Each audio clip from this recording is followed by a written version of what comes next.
अस्सलाम वालेकुम dear students, I am lecturer Babar Akram. आज के लेक्चर में हम रिकॉग्निशन देख रहे होंगे फाइनेंशियल इंस्ट्रूमेंट की, कब हमने उसे रिकॉग्नाइज करना है और बाद में हम देख रहे होंगे कि कब जो है हमने इसकी क्लासिफिकेशन कैसे कैसे करनी है। यानी फर्स्ट ऑफ ऑल रिकॉग्निशन में कि आपने उसे रिकॉग्नाइज कैसे करना है, फाइनेंशियल एसेट और फाइनेंशियल लायबिलिटी, और कब कब रिकॉग्नाइज करना है। तो लेट्स स्टार्ट विद डिस्कशन। क्या कहता है रिकॉग्निशन में?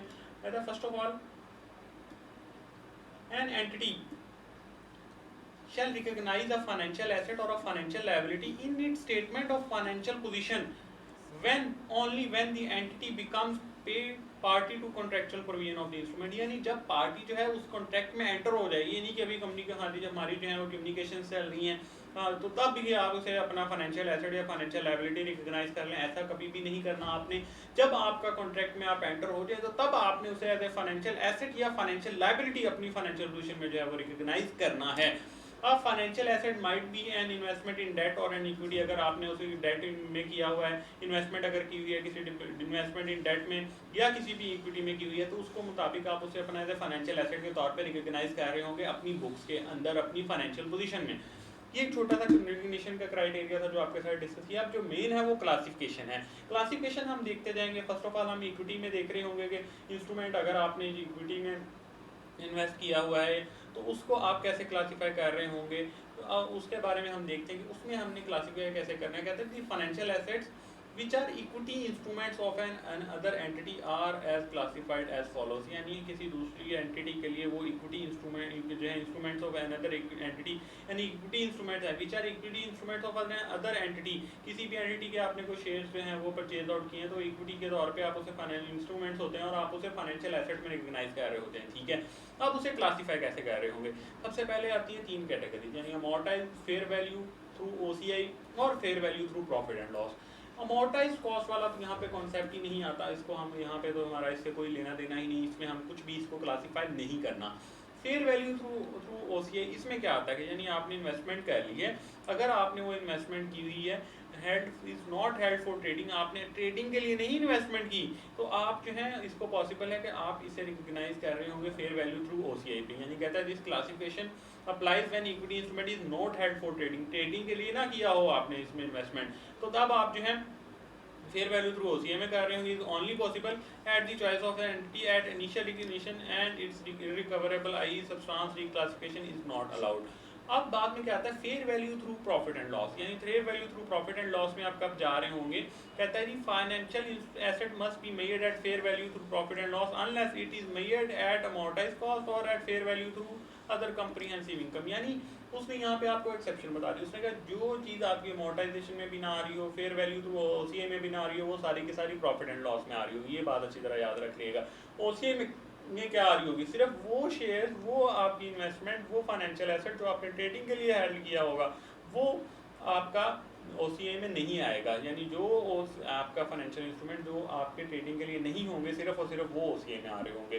तो ये था आपने जब इंस्ट्रूमेंट यानी फाइनेंशियल एसेट जिसमें आपने इन्वेस्टमेंट की हो, तो इंस्ट्रूमेंट हो आपकी इक्विटी में, तो उसको कैसे रिक्लासीफाई करना है। अब हम आते हैं जब आपने डेट इंस्ट्रूमेंट्स में जो है वो आपने इन्वेस्टमेंट की हो, वो आपका फाइनेंशियल एसेट होता है किसी भी कंपनी ने, अब किसी दूसरी एंटिटी का डेट इंस्ट्रूमेंट, अब उसको कैसे क्लासीफाई कर रहे होंगे? उसमें तीन चीज़ें आ रही होंगी। यानी एक क्या आपका आ रहा होगा बिजनेस मॉडल, और दूसरा आपके पास आ रहा होगा कैश फ्लो।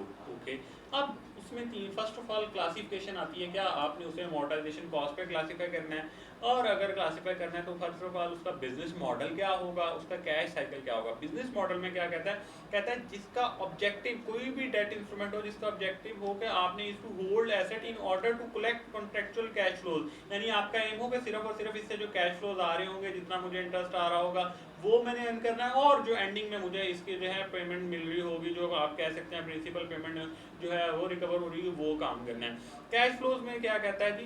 कहता है contractual term of the financial assets give rise on a specified date to cash flows that are solely payment of the principal and interest। यानी सिर्फ और सिर्फ आपका एम है कि सिर्फ हमने कैश फ्लो में आपके पास सिर्फ आ रहा हो इंटरेस्ट और उसकी प्रिंसिपल ऑफ पेमेंट, और आपने उसको ट्रेडिंग के लिए हेल्ड नहीं करना, सिर्फ और सिर्फ आपने उसे हेल्ड किया हुआ है। बिजनेस मॉडल क्या है? हेल्ड किया हुआ है in order to contractual cash flow, सिर्फ और सिर्फ जो आपने कॉन्ट्रेक्चुअल कैश फ्लोज हैं उनके लिए। अब कहता है जी even if both of the above requirements are met, a financial asset may be designated at fair value profit and loss inside if classifying as amortised cost would have cost and accounting mismatch. ये mismatch वाला concept है, ये मैं आपको आगे बताता हूँ। अब कहता है जी फेयर वैल्यू थ्रू ओसीए में कब आप कर रहे होंगे? फेयर वैल्यू थ्रू ओसीए में कर रहे होंगे जब आपने उसे हेल्ड किया होगा, यानी आपने एम है कि आपने उसे ट्रेडिंग के लिए हेल्ड किया हुआ है। Is achieved by asset is held within a business model whose objective is achieved by both collecting contractual cash flows and selling financial assets। यानी जब आपको एक अच्छी अपॉर्चुनिटी मिले तो आप उसे सेल भी कर देंगे। तो तब जब आपका एम हो कि मैंने उसे जो है कैश फ्लोज यानी कॉन्ट्रेक्चुअल जो है वो मुझे बेनिफिट कैश फ्लोज भी मिल रहे होंगे और जब मुझे अच्छी अपॉर्चुनिटी मिले तो मैं इसे सेल भी कर दूंगा, वो बिजनेस मॉडल होगा। और फिर आपकी फेयर वैल्यू थ्रू ओसीए में फॉलो होगा। ये तो बिजनेस मॉडल हो गया। कैश फ्लो में क्या आ रहा होगा कि कहता है जी इसमें कैश फ्लो सेम होंगे कि आपका कॉन्ट्रेक्चुअल टर्म्स यानी जितना आपको उसमें इंटरेस्ट आ रहा होगा वो, और जो एक्चुअल आपकी प्रिंसिपल पेमेंट होगी वो, इसको जो है आपने आउटस्टैंडिंग को कवर अप करना होता है। इसमें भी सेम है, आपका कैश फ्लो दोनों में सेम है। अब आते हैं fair value through profit and loss. इसमें क्या सीन है? कहता है financial asset must be made at fair value through profit and loss unless it is made at amortised cost और fair value cost other comprehensive income cost. यहाँ पे क्या scene है? यहाँ पे वो बता रहा है कि आपका जो फाइनेंशियल एसेट होगा बेशक आपका वो अमोर्टाइज कॉस्ट की कैटेगरी क्लासिफिकेशन में भी आ रहा हो, फेयर वैल्यू थ्रू ओसीए में भी अगर आता है, यानी फेयर वैल्यू थ्रू ओसीए में भी जो आ रहा होगा वो भी fair value through profit and loss में आ सकता है, जो अमोर्टाइजेशन में आ रहा होगा वो भी प्रॉफिट एंड लॉस में आ सकता है। अब अगर कहता है जो है मिसमैच, अकाउंटिंग मिसमैच हो रहा हो, अकाउंटिंग मिसमैच कब आ रहा होता है? यानी कि आपके आपके कंपनी के कोई आपके कोई म्यूचुअल फंड्स हैं, तो म्यूचुअल फंड्स क्या होता है कि आप उसे प्रॉफिट एंड लॉस पे कर रहे होंगे। प्रॉफिट एंड लॉस पे उसे क्यों कर रहे होंगे वैसे फेयर वैल्यू, लेकिन प्रॉफिट एंड लॉस पे क्योंकि आपने उन्हें डिस्ट्रीब्यूट करना होता है अपने दूसरे मेंबर्स में। तो इस वजह से जहाँ पे भी अकाउंटिंग मिसमैच आ रहा होगा उसे ओवरकम करने के लिए आप fair value through profit and loss पे भी इनको रिकॉग्नाइज कर सकते हैं, बेशक वो फेयर वैल्यू थ्रू ओसीए में फॉल कर रहे हो या अमोर्टाइजेशन में फॉल कर रहे हो।